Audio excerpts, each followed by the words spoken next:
Assalamualaikum warahmatullahi wabarakatuh. Jadi pada pertemuan-pertemuan sebelumnya telah dibahas mengenai reaksi perletakan dan beban-beban yang terjadi pada suatu statis balok sederhana atau simple beam. Nah, jadi pada pertemuan ketiga kali ini akan dibahas mengenai gaya dalam yang terjadi pada balok sederhana atau simple beam. Nah, jadi gaya dalam ini berfungsi untuk mengimbangi gaya-gaya luar yang terjadi. Nah, gaya dalam dibagi menjadi tiga. Yang pertama gaya dalam N, yaitu gaya sejajar sumbu batang. Gaya dalam D, gaya yang tegak lurus sumbu batang. Dan gaya dalam M yang sejajar atau momen lentur. Nah, dapat dilihat pada gambar sebelah kiri atas ini, terdapat sebuah balok sederhana. Ada perletakan A, perletakan sendi di A, dan perletakan roll di B. Nah, ini diberikan gaya miring, gaya beban terpusat miring tekan. Kemudian dijabarkan jadi gaya horizontal dan gaya vertikal. Nah, kemudian dilihat pada reaksi peretakannya karena sendi, jadi terdapat reaksi peretakan horizontal dan vertikalnya. Dan karena di B ini roll, hanya terdapat reaksi vertikal. Kemudian dipotonglah di balok tersebut untuk melihat gaya dalamnya untuk mengimbangi gaya luar ini yang terjadi. Nah, kemudian dipotong ini di sebelah kanan A yang merah, kemudian yang hijau ini sebelah kiri B.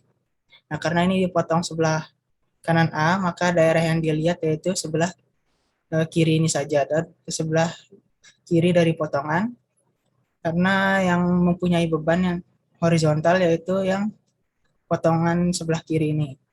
Nah, jadi dilihat pada potongannya, lihat sebelah kiri potongan terdapat beban horizontal HA tekan, nah atau beban horizontal HA ke kanan. Kemudian untuk mengimbanginya, maka terdapatlah gaya dalam N yang berlawanan arah atau arahnya ke kiri. Nah, karena dilihat di bagian B ini tidak ada gaya horizontal, maka tidak terdapat gaya dalam N.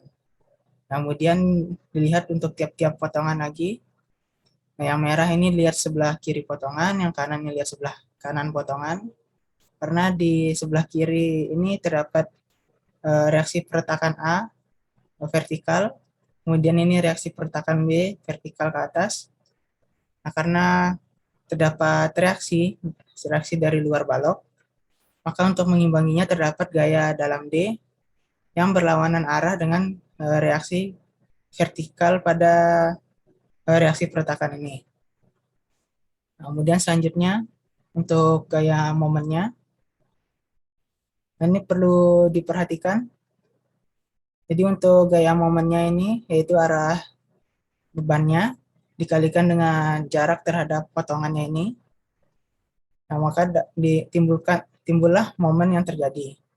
Nah, jika mengarah ke atas atau searah jarum jam, nah itu maka momennya positif.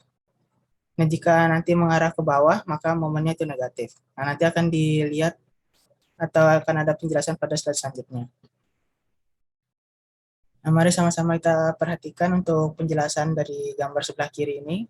Nah, jadi gaya normal positif itu adalah tarik. Nah, N jika tarik, nah itu positif. Nah, sedangkan normal N negatif apabila tekan.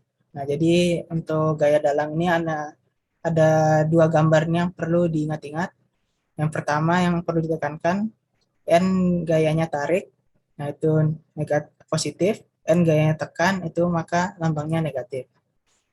Kemudian untuk gaya lintang D positif, apabila gaya sebelah kiri ke atas, gaya ke arah kanan ke bawah. Kemudian gaya lintang D negatif, apabila gaya sebelah kiri ke bawah, sedangkan sebelah kanan ini ke atas. Selanjutnya untuk momen lentur positif, apabila di sebelah kiri arah M berputar searah jarum jam, sedangkan sebelah kanan berputar berlawanan arah jarum jam, atau gaya momen sama-sama mengarah ke atas, nah ini maka gaya momennya positif.